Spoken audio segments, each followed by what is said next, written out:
ladder tights, short skirt. To cry and I'm going in. I don't know if I can say this in a video.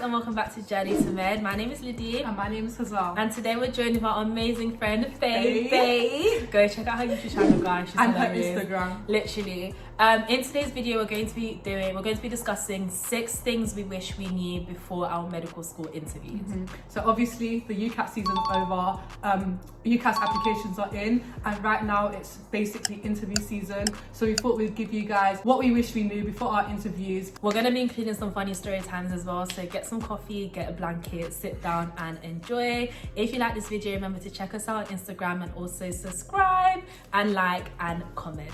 So one thing I wish I knew or even remembered, because you are told about this when you're preparing, was to be cautious about how I speak about other professions. I feel like when you do interview prep, they're like, never insult another profession, never like downgrade the work they do because they could be the ones interviewing you. I of course did not do that because I definitely respect other profession, but I think it was the way I worded something. So during my interview at Manchester Medical School, I must have been like, one of the reasons why I want to do medicine is for communication. I really am excited to speak to patients. He was like, okay, why not be a scientist? I was like, scientists don't really get to speak to people. They're more, you know, behind the scenes in research labs, etc. And he was like, okay, but I'm a scientist and I speak to patients. And I was like, oh, I know. Ooh. And He was so offended. He was like, I'm a scientist and I speak to people. And I was like, well, I didn't know that, did I? According to my knowledge, I didn't know, or I still don't know in what instance scientists would speak to patients, unless it's like to collect information for a survey.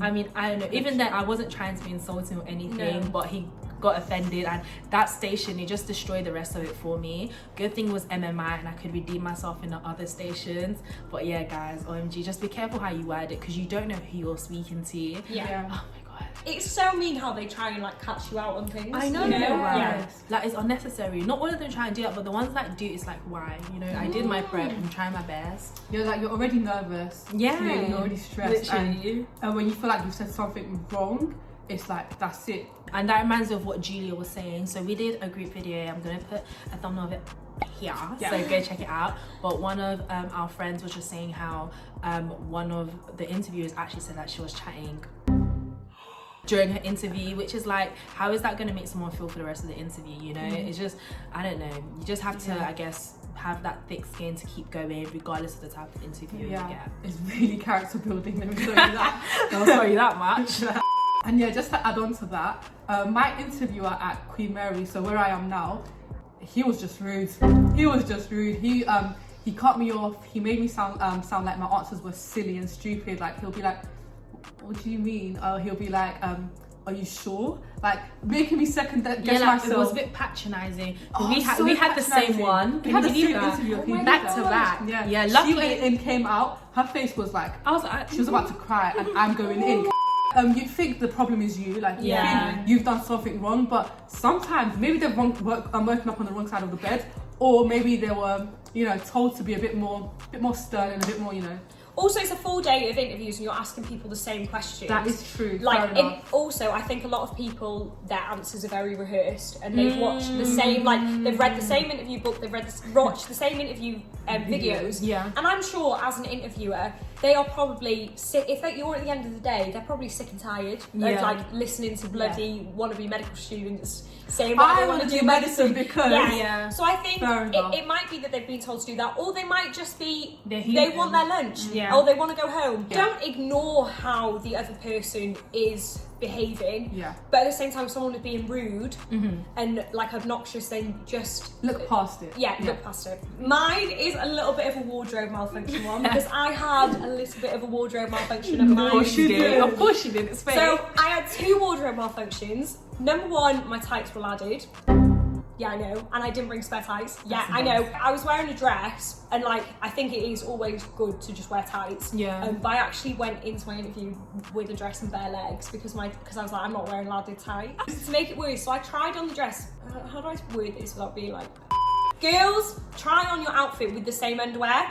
Couple reasons. Number one, in case anything is see-through, like if you're wearing a white shirt, obviously like wear like a tan bra underneath or something, and just wear the same underwear that you tried it on with, because basically I just packed my bag, so I just grabbed a bra, grabbed some knickers, grabbed my outfit, and I grabbed like one pair of tights, and then on the morning of the interview, I tried on my dress, and I just packed like a slightly different bra, a bra with like a little bit more padding, and it made my skirt way shorter, because obviously, because it was padded, my skirt went up a little bit, so I was looking in the mirror, laddered tights, short skirt, and like, I was like, do you know what?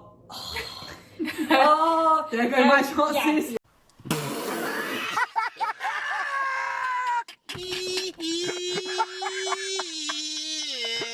So, if I could give anything that I wish I'd known, it would be try on your outfit exactly the same as what it is the night before, and bring spares. Okay. She laughed at this one. Okay. Gonna be a juicy one. I'm not proud of my answer. Let me just preface it by that. My advice would be, obviously, say what comes to your mind, but there's a boundary. Don't cross this line! Sometimes, maybe, you know, think a bit more before you continue talking. So, this is my interview at Cambridge. This is my first interview. They were asking me just random questions, and then they asked me a scientific question, obviously.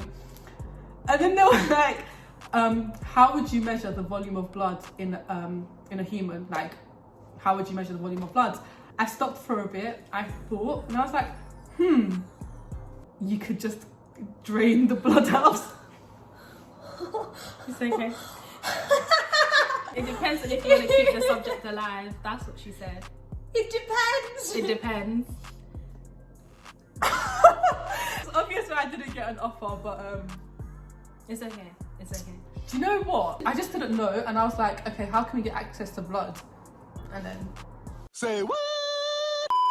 if you don't know, it's better to ask and say you don't know than to give a silly answer. Yeah. I feel like a lot of medical students have said stupid things in their interview, and I think Literally, if you say something stupid, it's important to not beat yourself up about it. So I had on my very last station, was asked me about my personal statement, and they said something like, what in your personal statement shows that you have empathy, of classic. Yeah. And I was talking about like a situation when I was a carer and someone that I cared for, and basically the buzzer went, and I rushed to like finish the answer, and I just went, oh yeah, the end of that story was he died, and then walked out.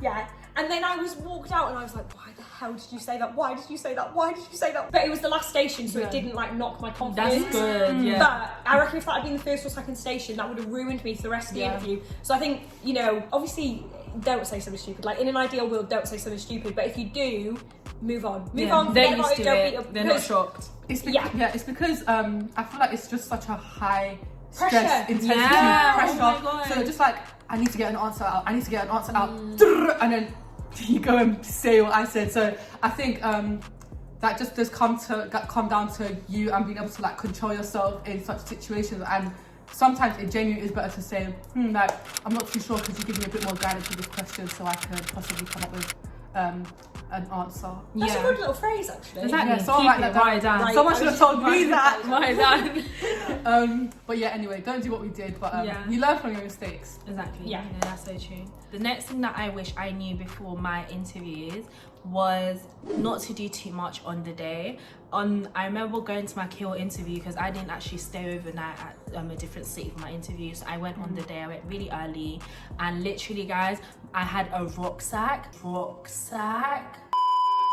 with like my preparation stuff, with my purse, additional things if I might need. So yes, you know, it's good to be over prepared, but there's an extent to it. So I really dragged it. I think I had a packed lunch in there, a bottle of coffee. It was just a lot going on, and so many things went wrong because I was doing too much, and it made me a bit frantic. So I remember I was at Liverpool Street waiting to get my train. I spilled coffee on my shoes because literally I was on the phone. I'm wired, so my earphones were in. They were just everywhere. I had to hold this, I had to hold my purse, get ready to take the train, and then the coffee ended up spilling on my shoes. Like, imagine on an interview day, that is so stressful. You're like, oh my god, this pathetic fallacy, everything's gonna go wrong from here. And then I remember when I got on the train, I tried to like plan my time a bit too strictly. I was like, okay, I'm gonna sleep for 30 minutes and I'm gonna prepare for 2 hours. It was just a bit silly. I ended up sleeping for a bit longer, and then I got stressed out because I didn't prepare at the allocated time. And then I came at the station and I was frantic. I didn't know where to get the bus. It was just a lot going on, and it was so unnecessary. Luckily, before I went into my interview, I had a little pep talk from my parents, my friends, and I felt better. But just don't do too much prior to your interview because it would stress you out when you don't have to be stressed out. Especially when I was applying, you had to do like a maths test. That was really stressing me out. But you've done your preparation, you've spent your time, you've dedicated time to prepare. Like, you've got this. Like, doing last minute preparation right before, it depends who you are, but for me it wasn't beneficial. I've done my long-term work. Short-term just wasn't needed when I needed to be in a good mind space. So yeah, just don't do too much the day before because it's not the one. I would like literally completely agree, because I would say the most important thing is to have a relaxing morning before the interview. Exactly. I brought my book that I was using, and I literally didn't make any notes. I just read over some things that I just wanted to recap. I would say if you've done enough preparation, you shouldn't be rushing in the morning, and actually it's more important to get a good breakfast and be like calm and be like your best self when you rock up to the interview. Because there's only so much you can do, you know, half an hour or 1 hour before your interview. That's true. An hour before the interview, if you've done the right preparation, an hour really isn't going to make that much difference. Yeah, literally. So yeah, do keep that in mind. Isn't that the day you lost your... No, that was Manchester. Oh! Based on doing too much as well, I told you lots, I bought a little rucksack to interviews. That was just, I don't know why I did that to myself. I could have just bought a simple side bag, but I did too much because it's my nature apparently. It is. And then luckily this happened after the interview, but I lost my purse with everything in it. My ticket bag, my money, my bank card, my Oyster, my everything. I've lost everything! Luckily my passport was in another compartment. That was the only thing I didn't need, but my purse with everything, I completely lost it. My God. I lost it before the interview, but I realised after the interview. I left it on the bus because I had so many, on the 30-minute bus ride to the interview, no, 20 minutes, why was I trying to do preparation on the bus? So I took out my books, I took out my pad, I was just doing too much. I was like, crap, this is my stop, and I had to like grab my things and run out, and I left my purse. Oh my God. And then luckily I have an auntie that lives in Manchester, so they found me with my 5% battery phone, got me another ticket. It was guys, it was a mess, literally. Don't do too much, because imagine if I didn't have my auntie there, I would have been done out. Like, so my one is kind of not something that I wish I had known, but I think it's something that a lot of people should know. Guys, be friendly on the day. Like, be friendly on the day, because I think, and I 100% get it, you might be the most friendly person normally, but you're in that situation and you're not feeling like very friendly. But now I don't know if this did affect that I got in or whatever, but at my Anglia Ruskin interview, I was the only person in my group who got a place. And everyone else, when I tell you, it was like, I think he's the head of our year now, so he's fairly high up in the medical school, and he wasn't doing the interviews, but he welcomed us in and brought us into the holding room and stuff like that. I think you never know as well. You don't know who that is, and he was chatting away, and I was chatting to him. And just be not like, don't overdo it as well. Don't be over. Don't be overconfident. George. Yeah, don't be overconfident, don't be over friendly. But if someone says hello to you, how are you? It's okay to be like, hello, yeah, I'm good, how are you? Like, has it been a long day? Like, just little friendly things. Everyone else in my interview group, none of them said anything. He would literally be like, how is everyone? And they'd be like, hi, yeah, I'm fine.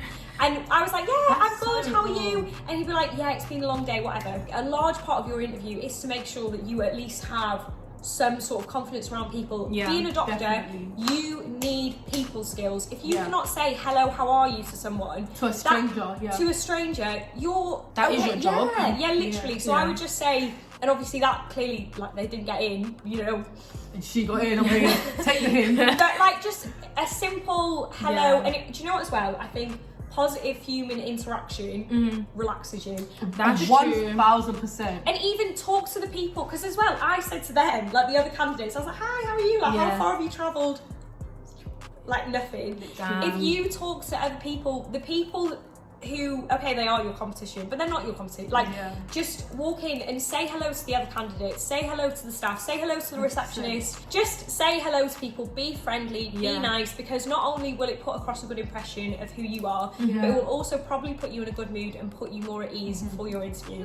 Don't forget to smile. How did we forget that? Don't forget that. It's so easy to forget that. You'll be like, Yeah, so I want to do medicine. but smile, like, because like, you're memorable. almost you're trying to remember what to say, or like trying to tick off the points, and so you're so concentrated on that, like you'll realize you got the straightest face ever, and the person in front of you is not gonna smile at you. They're not. Like, guys, you want to build a rapport with your interviewer. They're not gonna. They need to gorge a bit of something, you know. So you got to bring that personality. So you'll be like, so I want to do medicine because blah blah blah. Like, you know, smile, be bubbly. Work on your fake smile. Work on your fake smile. You can be nervous inside, but fake it till you make it. I do it before every single interview, every single exam, and it's so cringe.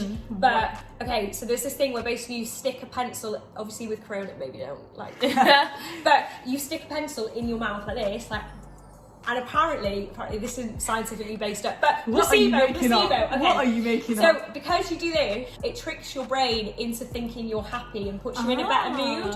And maybe it's probably not true, but the placebo effect. And then the other one is like standing in a bathroom cubicle with your hands on your hips, like in a power stance, and what do you watch on YouTube? Oh, no, it's a TED Talk. I'm going to send you the link. Okay, yeah. But I did it before all my interviews. Like, you just, I'm just going for a quick wee. Do you know what I mean? You go in a cubicle. And then you just literally stand like this. And apparently, because it's like big, it makes you feel like confident, powerful, like ready to take on the world. There's like a saying that my mum always says that actually like properly sums up how you should, your demeanour when you walk into an interview. Because I think there's, don't be overconfident and don't be like cocky, but at the same time you need that self-belief. And my mum, she always says, you're as good as the best of them, but you're better than no one. You've been invited to interview for a reason. Like, know your own worth, but at the same time, don't go in with your nose up and like looking down on people. Don't do that. But yeah, thank you so much for watching this video. We really do hope it was helpful and funny with all the different story times we had. Thank you so much, Faye, for joining us for this video. Thanks for having Make sure you guys check out her Instagram and her YouTube channel. Make sure you subscribe and follow her, and also subscribe to us and follow us on Instagram. But yeah, thank you so much for watching, and we'll see you guys in a new video next week. Faye is such a fraud. Okay, wait. Why am I fraud? Because you're you're sitting not. on No, I'm not. Oh my gosh, she's actually I am like, I'm sitting on my feet.